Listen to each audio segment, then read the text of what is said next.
Hello, I'm Janet Neal, the founder and queen bee at the Superbwoman Incorporated. So glad that you've joined us tonight. And if this is your first time, welcome. You are in for a treat. We have, of course, another amazing Superbwoman that you'll be meeting in just a minute. But let me speak to you a little bit about the Superbwoman. I come from the belief that women have the power to change this world in an instant when we realize it. So often we have bought into this superwoman role, something that is all about doing. It's all about what someone else says you should do. And we have fallen for it, hook, line, and sinker. I am one that was very guilty of it for many, many years. I like to call myself a reformed superwoman. But better yet, I now call myself a Superbwoman. And on the show, you will see examples of many, many Superwomen. So what is a Superbwoman? A Superbwoman is a woman who is comfortable in her own skin, a woman who has taken the time to understand what is important to her, what her values are, what her passions are, what her goals are, and has crafted and is living a life that honors all of those. And as a result, is living a very powerful life and is doing a lot of amazing things and putting back positive energy. These women on my show are perfect examples of this. Women who have learned that being is not a sedentary word. Being is an active word. Being means learning to take the time to understand yourself and tapping into that innate power that all of us have. So sit back, relax, and enjoy this next guest of mine on Superbwoman Sundays at 7. And come back next week for another fantastic, superb guest. All right, so you're in for a treat. My guest tonight is Kelley Black. Kelley is an executive coach. She's a yoga instructor, and she's an acclaimed author. And here's her new book, This Luscious Life. And listen to these stories. She does have a luscious life. It wasn't always that way, and we're going to hear her story in just 1 second. But before we get there, let me tell you a little bit about how we met, because I always like to share those stories, just because you don't know who you can meet unless you put yourself out there. So we were talking about it. We couldn't remember exactly who, but it was a mutual friend of ours, someone that, we weren't particularly the best friends with, but that person recognized that Kelley and I would have something in common and recommended that we speak together. So we did get together, and it was very instantaneous bonding there.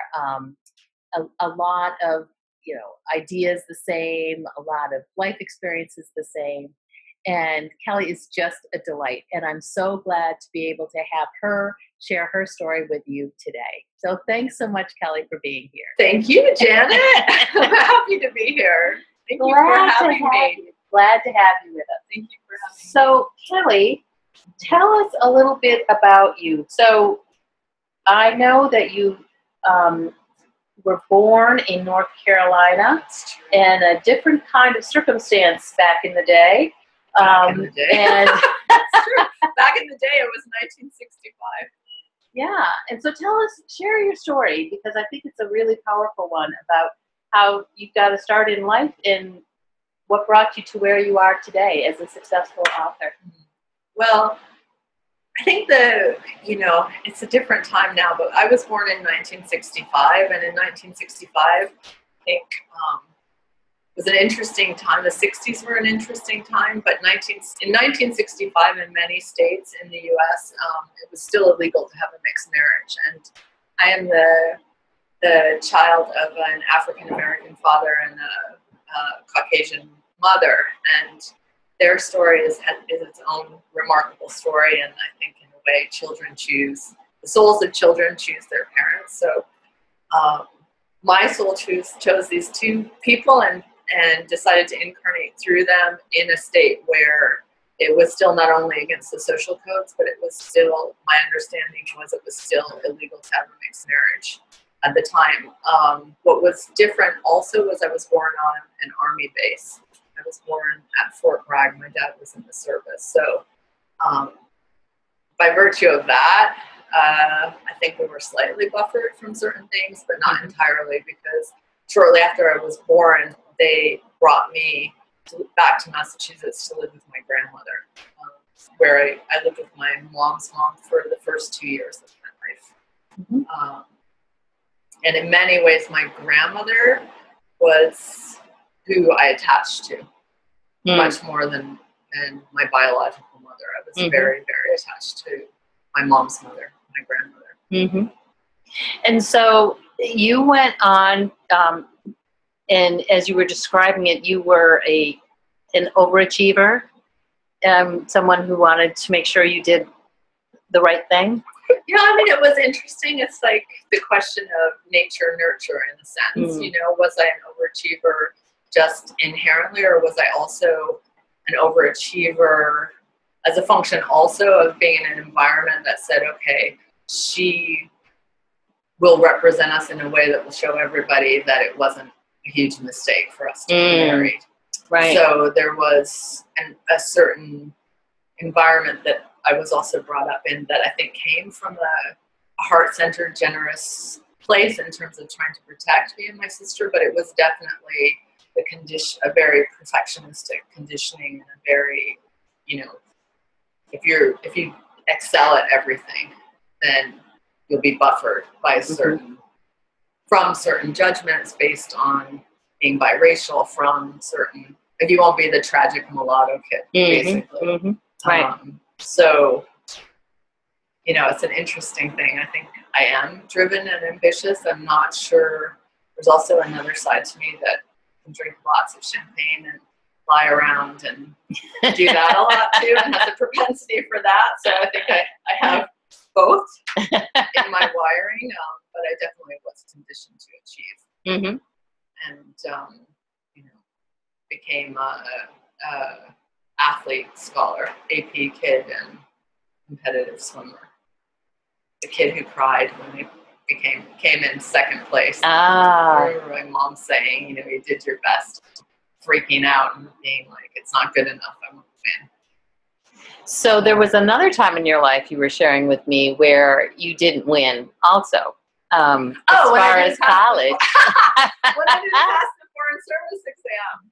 That was interesting, because I was an international relations major at Boston College with a minor in Spanish, and my dream, I wanted to be a cultural attaché to Latin America, you know, at a relatively young age. In my experience, I had always, a lot of the sort of racial biases were not, I'm not saying Europeans and Latins are perfect, but my experience of people who were European and Latin, I was more accepted. I didn't have somebody saying to me, oh my God, your dad's black. I'm not sure I want to date you anymore. That sort of thing. So I had this real affinity and affection for Latin culture, and then also for global affairs. So I passionately wanted to be a diplomat, and specifically a cultural attaché to Latin America. And then I didn't pass the Foreign Service exam. And I remember thinking, how is this possible? I'm a really smart kid. I not only pass exams, but I get 4s and 5s on my, you know, I was young. It was like, I get 4s and 5s on my AP exam. I have very high SAT scores. Like, how can I literally not be passing this thing? But I didn't pass. And then what? What happened next? After I got over the shock. Yeah, right. And I wasn't like as brilliant as I thought I was, or it wasn't coming as easily as I always have. So I was trying to decide whether I was going to go back to graduate school, either an MBA or the Kennedy School or Georgetown for foreign policy. But there was something in my soul that was like, okay, I'm not even sure I want to do that. I'm just kind of in shock. And I had worked for these entrepreneurs on Newbury Street in Boston, and they were female entrepreneurs. This was in I was at university from 83 to 87. So this was the last 2 years at Boston College. I had worked in their shop, and one was British and one was American, and they had this very high-end antique store, bringing antiques from Europe, mostly English antiques. but they had this entrepreneurial example in these two women, and I had never quite seen two women do something like that before. I didn't have that reference point, so they were always fascinating to me. So when I was close to them, and when I didn't pass the Foreign Service exam, they said, okay, we're opening another shop in Princeton, New Jersey. So would you like to move to Princeton, New Jersey? And I was lost. I was in shock. Like, I didn't know. I was just kind of like, yeah, sure, I'll go to Princeton, New Jersey. But this also, like, I always believed in magic and faith and the synchronicity of life and portals opening and energy and all of that, even if I couldn't articulate it in quite the way I just did. And so when they said to go to Princeton, I was kind of like, okay, why not? It's a college town. I grew up in a college town. I know what I'm doing. Like, I'll just go. But that ended up being a huge portal because I lived with a British family who I'm still super, super close to. I became their eldest daughter, and they're major global citizens. The husband's British and the wife's American, and I acknowledge them in the acknowledgments in my book because they had a huge influence, because they personified everything I had dreamed growing up that might be possible. They personified it. Like, they were these global citizens. They had traveled everywhere. They had created this amazing marriage. They had 3 amazing kids. They had just this, beyond all the material stuff, they had a generosity of spirit. Lovely. Yeah. So how did you go from working in an antique shop in Princeton, New Jersey to being an executive coach in New York City? Interesting, right? How life lines. Well, the New York City part, I didn't have a huge plan. My sister... You can tell you're in New York. Hello, New York City. So I came to New York. Well, and ironically, a friend of mine from college had a cold water flat. I mean, literally, my mother came to this apartment and thought, oh my God, like, what's happening that you live here? Because it had no central heating. It was a real apartment. My goodness. And the heat came out of the side of the stove. And it was like, this was not Hoboken in 2016. This was Hoboken in 1989. It was different. But that also became a portal. So that opportunity opened where I could live in that apartment with him and pay $200 a month in rent. Oh my goodness, no, I can't. The whole rent was $400. Wow. Isn't that amazing? Yes. It was amazing. So I could get my first job, which was a marketing job in a design firm, marketing assistant job in a design firm in New York, and make $18,000 a year and afford to live here. Wow. Isn't that incredible? That is truly incredible. Pretty incredible. Yeah.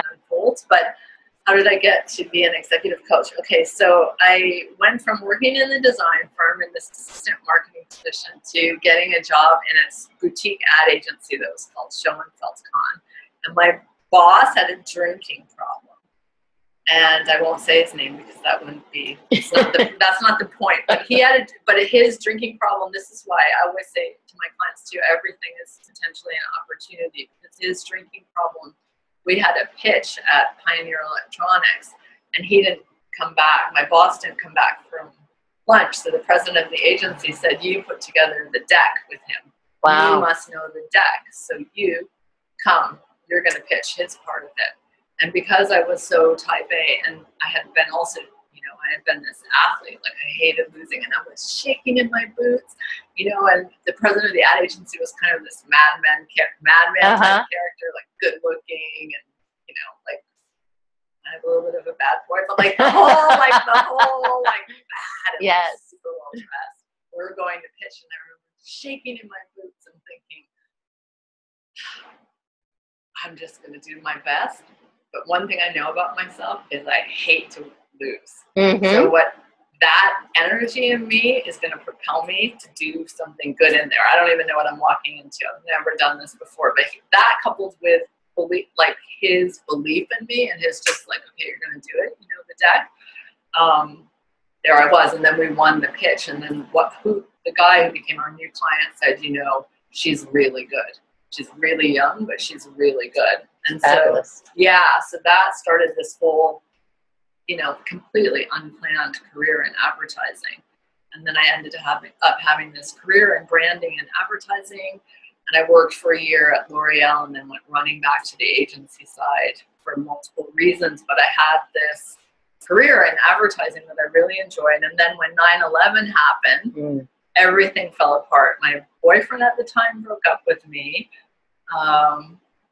The World Trade Towers collapsed. The whole city was in mourning for that. And then there was a shakeup with the client and me, and the creative director got laid off. And I remember saying to my sister, this is like, how is this happening? Like, this is not possible. It was so surreal. And then she said to me, you know, you've always been super spiritual. You've always really believed in something bigger. This has to be for something bigger. And you haven't been completely, you're really burnt out. You haven't been completely happy in advertising for the last couple of years. Maybe it's an opening to something else. And I was always like driving the goal.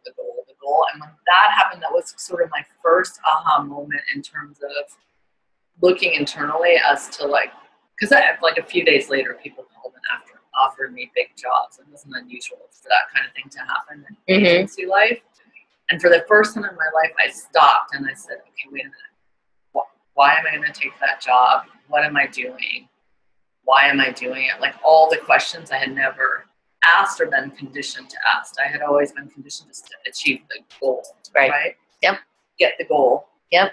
And get this high, like just get the salary, get the goal, get the position, all of that. And then when everything imploded, I also realized I was completely burnt out.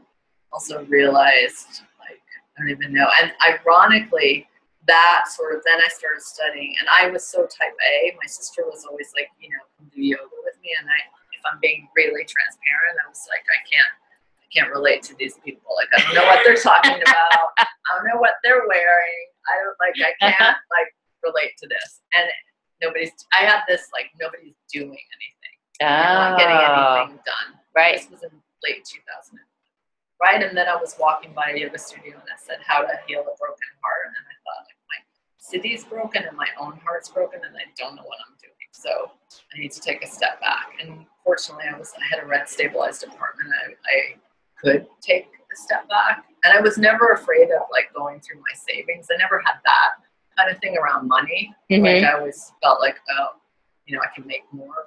So I took the time to step back. And then I studied yoga extensively. I studied Pilates extensively. Like I just shifted my focus to like, I'm only in my early 30s and I don't feel well. Like I'm really fried. I'm kind of in a bad mood a lot of times. Like something's off. Right. So I need to like focus on me and get really healthy. And then through that practice and that sort of introspective time and doing work on myself, what I discovered, because at one point I thought, okay, now I'll go and get an MBA. And a friend of mine who worked on Wall Street and had gone to Columbia, she said, why are you going to get an MBA? You don't want to be an investment banker. But you're going to get an MBA to do marketing and branding, which you already have like over 12 years experience in and have done globally. It doesn't make sense. Right. So she was really helpful in that way to give me that perspective. And then so through this sort of beginning of the healing process and looking internally, I also unearthed many, you know, demons and wounds and different things that I need to work on in myself. But out of that process and that journey at that piece in my life, what I realized was I really liked working with clients. I really liked business. Like I found it dynamic. And I liked, you know, I liked being independent. I liked having the resources to kind of live the way I wanted to live. And I liked all of that. And then what I also realized, though, I didn't want to do it the way I had seen people above me doing it. Like, especially the women. Like a lot of the women, I'm not saying all of them, but a lot of them I found were not inspiring to me. Like most of my great bosses were men. I mean, this is just my own personal experience. But I saw women who were just really burnt out. And I thought there's got to be, like, I've already felt burnt out. Like, there's got to be a way to do this and to contribute to sort of an evolution in business so that it can be done by both men and women in a way that's not completely sacrificing your health or your happiness or just being on this, like, treadmill. There's got to be another way. So then through all the yoga and all that, when I was meditating, actually, I got this guidance, like this, you know, they say the still small voice, right? Like I got this little voice saying to me, balancing the executive life. And then I would ask, okay, because I had, at this point, I kind of trusted, like, if you get something, then you'll be shown how to make it happen if you're receptive to it. So I kept writing in my journal down. I always wrote a lot, balancing the executive life. And then one time I just said, humbly and with all due respect, I don't even know what you're telling me to do. Can you give me a little more information? And then I just was writing and it all came out, like help people in business, help executives, help women, help them do it differently. And then I made up my own methodology, and now it's super mainstream, all the mindfulness and meditation in business. But we were talking like 2002, 2003. It was early on. Yeah, that's very early. It was super early on, and people thought I was insane. And people on the agency side were saying, when are you going to go back to your real career? Blah, blah, blah. But I had this like calling, and I thought, and I had been a creative person working in creative industries, and I was like, okay, I just feel so pulled to this in my soul. I don't really know. I'm just gonna see. And then, I was very fortunate because Carol Evans at Working Mother Media, she had me come and speak, and I did like a keynote address to the General Assembly. And then from that, I got business it wasn't coaching business at this point. It was more one-off, like speaking engagements, or like they would bring me in to do like a portion of a strategic meeting, incorporating like mindfulness and meditation with best practices in business and leadership. And then I thought, okay, this is actually kind of working. And then my type A thing kicked in, and I thought, okay, this is working, but how could it work on a broader scale, or at higher levels within places, or in a way that's more sustainable, so I could be of greater service and make a bigger impact than one-off. But everything's connected, and I'm very grateful for the tenure in advertising, because it taught me a lot about client service and about building businesses and all of that. And so after I went through the Center for Executive Coaching, it catapulted that additional knowledge, and that experience gave me the tools but it did give me the tools to bring it to the next level. And so then fast forward, now I'm pretty embedded in one organization that I love, that has consistently grown my engagement there over the last 5 years, to where now I coach the whole executive team and the COO, and have facing to the CEO, and also had a great experience with another company coaching the CEO and the COO that was started by a human rights lawyer. It's a luxury fashion company, but I don't need to list all my clients, but that's not that interesting. But the point being that every step along the way, even when I didn't know it, was leading me to the next place. But I think it was also because I had done enough work on myself to listen to my own soul, and move from being so externally directed to more internally directed. Absolutely. And, that's one of the reasons I wanted you on the show, because that is a perfect example of what I talk about, being a superb woman, someone who's comfortable in their own skin and who's taken the time to step back, your words exactly, to understand who you are and what's important to you. So thank you for that real life illustration of the concept. So the other thing I talk about with superb women is that they realize they cannot do it by themselves. And you've already talked about, the family that has helped you so much, your grandmother.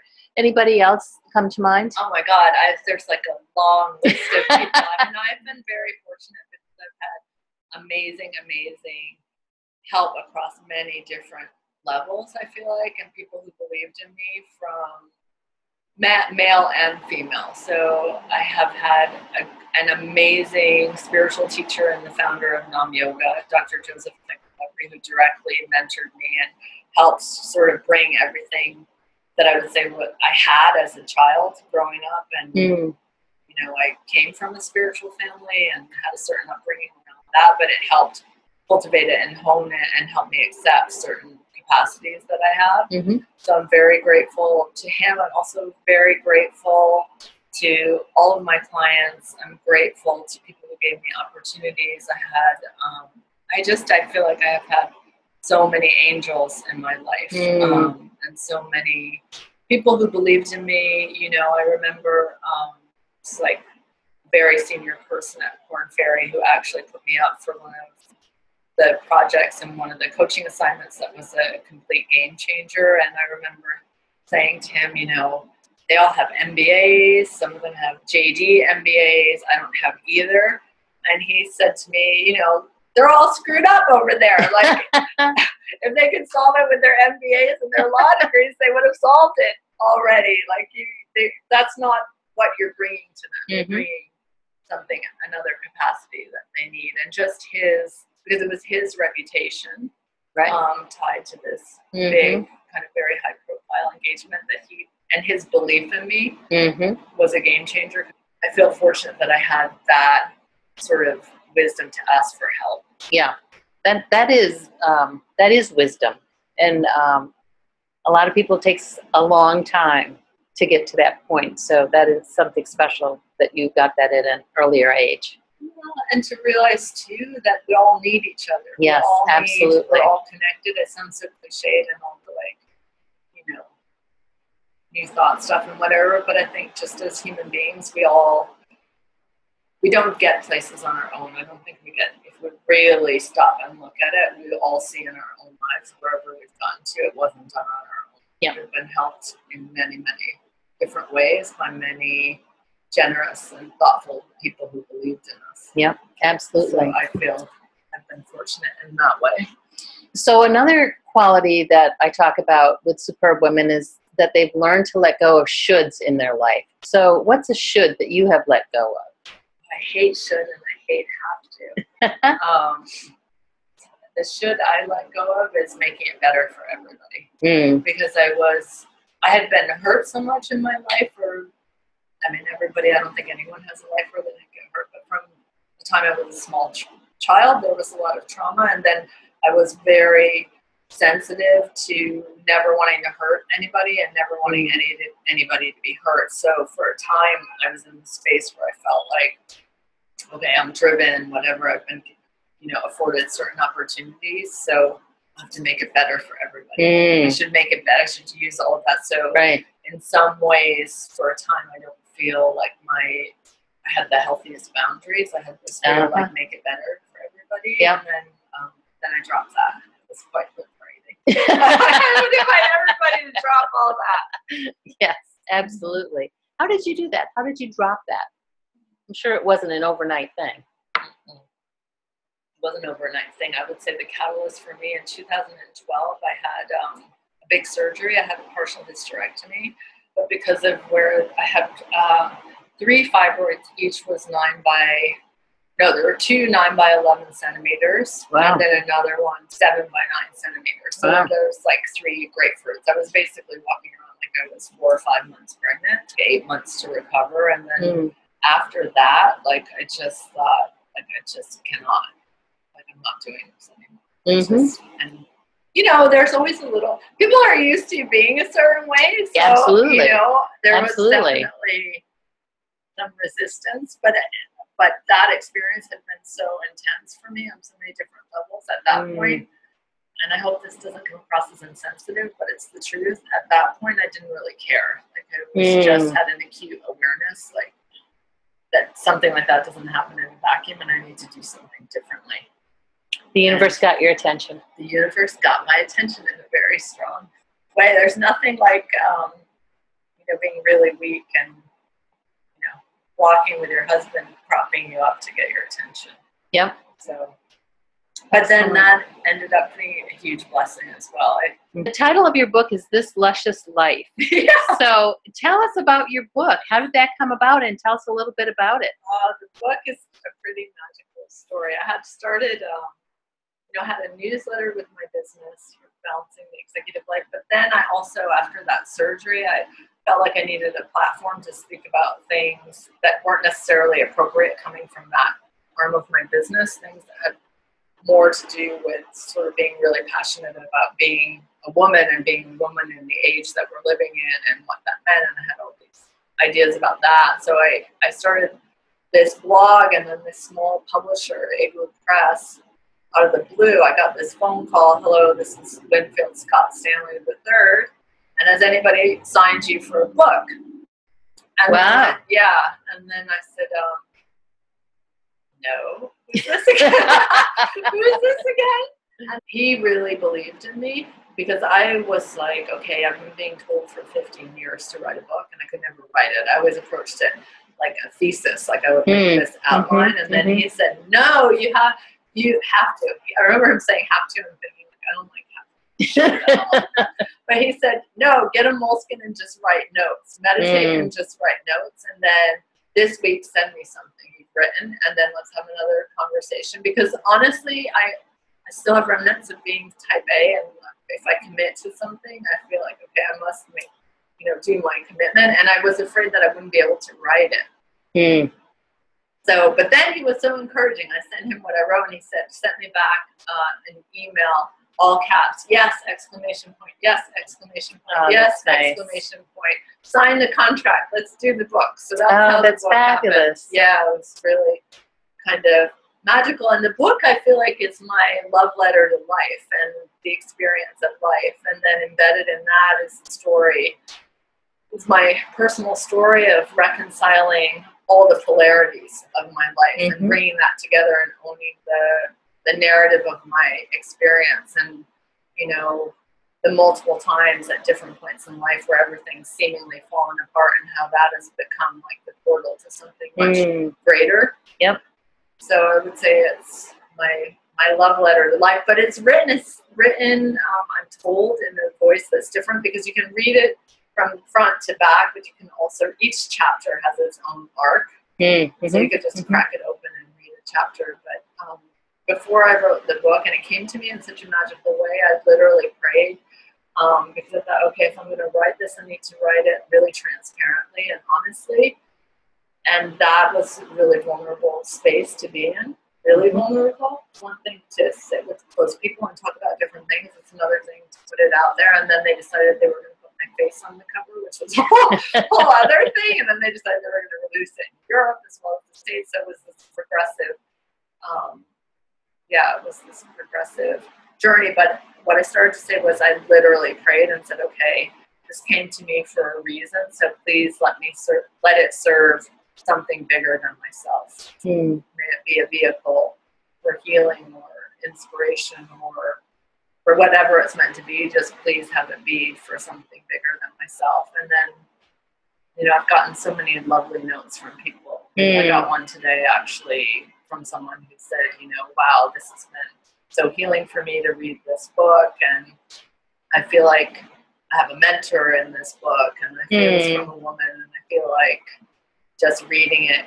has inspired me to own the totality of my own narrative. Lovely, lovely. So what's next for you, Kelley? I think many, many magical things. Yeah, I think you're right. Many magical things. I mean, in the immediate future,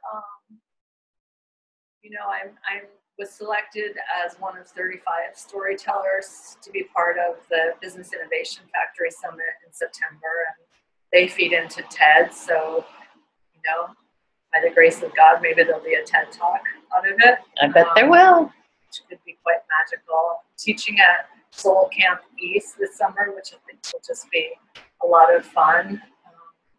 I want to continue writing, continue to serve my clients, and also to have clients who contribute in the world. Because when I started in my business, one of my intentions was that, okay, this is my life. If I'm gonna, because I know how I am, I'm like 100% more behind my clients, and I'm very committed to them. So I thought, okay, please send me clients who do things, want to create things, are contributing to a certain thing in the world. So I feel like it's in alignment with my own value system. So I hope to serve more clients who show up in that way, and just to continue having a completely luscious life. I feel very grateful for just life. I think it's such an incredible thing to have life, all of it, the messy bits too. Excellent, excellent. Well, Kelley, I just want to thank you so much for being a part of the show today. Thank you for having me. been delightful. super luscious. So if you want more information about Kelley, we're going to have a slide at the end here so you can get more information on her and how to make sure you pick up her book, This Luscious Life. There's her beautiful face right on there. And join us again next week for another fabulous, superb woman. And until then, have a superb week. Take care.